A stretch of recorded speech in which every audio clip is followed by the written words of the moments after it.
Passion is what takes the work out of doing work. If we look at those around us who are successful within their field, we will see passion. Whether that be passion for numbers, like an accountant, or passion for painting, like an artist.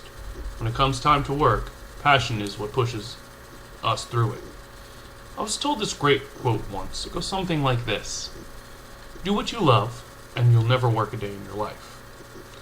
While this simply implies laziness, it only looks like laziness to those who don't know the path of inspiration, as previously discussed. Passion is described as an intense emotion, compelling enthusiasm, or a desire for anything. Sometimes this can border on mania, but with the muse as your ally, the passion will always have an outlet, something to work with. Passion moves us through that third stage of actually doing the work until we reach the final stage of criticizing our own work. Passion can be overwhelming sometimes. You have to be careful with it. Passion pushes the artist forward so that they can stay motivated during that boring work involved with bringing art to life. Passion can help great people make great things, but it can also be a harsh mistress. There are many of our most famous artists who have become overcome with passion, that they became crushed under the weight of their own genius. If you look at someone like Ernest Hemingway, he was a war correspondent and a fiction writer. He was an adventurer and a lover. He was driven by passion to do everything that he loved and to do it well. Unfortunately, his passion was so strong that he ended up killing himself in the summer of 1961. If I'm going to convince you that passion is the force that can push you through your hardest time as an artist, I'm going to have to use a major artist. The great Vincent van Gogh was not appreciated in his time and was mocked, but his passion pushed him forward.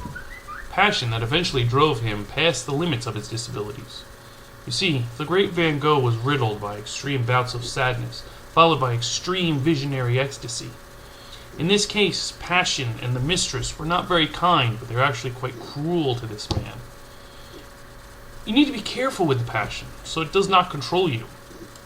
We have seen that there are two examples of artists who have been driven crazy by the passion and the muse. The thing that we have to always remember is that we are ultimately in control. We control how the passion is fed and the time that we invest into it. We can never allow ourselves to become so swallowed up that we become completely engulfed and washed away. So in conclusion, we can see that we need to keep the muse and passion working together for us.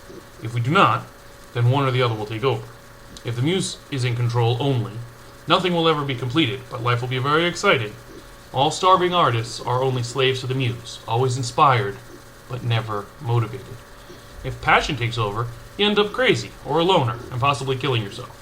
Passion pushes past writer's block, past the muse, and takes the ideas and turns them into art.